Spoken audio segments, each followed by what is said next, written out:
अस्सलामुअलैकुम। कुरानुद्दीन चैनल में एक नई मालूमाती वीडियो के साथ अना मैसेज आपकी खिदमत में हाजिर हैं। उम्मीद करती हूँ अल्लाह पाक के करम से आप तमाम लोग खैरियत से होंगे। आज मैं आपको कुछ ऐसी बातें बताऊंगी जिनसे अल्लाह पाक सख्त नाराज़ होता है। ये मुख्तलिफ़ अहादीस से जमा की हुई बातें हैं, तो मैं आपको बताती हूँ कि नंबर 1, औलाद को गाली देना, ख़ुसूसन बेटी को। आजकल देखा जाता है कि माशरे में वालिदैन अपने बच्चों को गाली देते हैं और वालिद का यह खौफ बिठाया जाता है कि अब्बू आ जाएंगे तो आपको डांटेंगे। डांटना, डपटना, गुस्सा करना एक अलग है, लेकिन बेटी को गाली देना ये एक गलत बात है। नंबर 2, दिल में बुग़्ज़ रहना। अक्सर लोगों को देखा गया है कि लोग दिल में बुग़्ज़ रखते हैं। दिल में बुग़्ज़ क्या होता है? यानी कि आपके अगर घर में कोई रिश्तेदार हैं या आप किसी दोस्त से मिल रहे हैं, आपके दिल में उसके लिए खोट है, नफ़रत है, आपको पसंद नहीं है, उसके बावजूद आप उससे ऐसे मिल रहे हैं जैसे कोई भी बात दिल में ना हो। और आजकल मैंने देखा है 80% घरों में ये चल रहा है, जिसकी वजह से घरों से बरकतें ख़त्म हो रही हैं। नंबर 3, मेहमान को देखकर मुंह बनाना। देखें, मेहमान की भी टाइप्स होती हैं।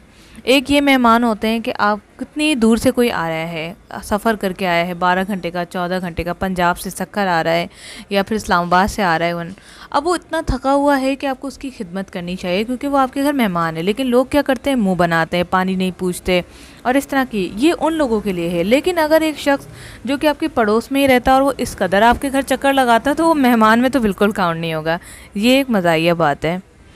नंबर 4, अज़ान के वक्त काम में मसरूफ़ रहना। ये तो एक आम सी बात हो गई है। ये बहुत ही रेगुलर केस आते जा रहे हैं कि अगर गाने चल रहे हैं तो कुछ हज़रात ऐसे हैं जिसकी हया कर लेते हैं और गाना बंद कर देते हैं, वरना लोग कामों में मसरूफ़ रहते हैं और अज़ान को तरजीह नहीं देते, जो कि अल्लाह का पैगाम है।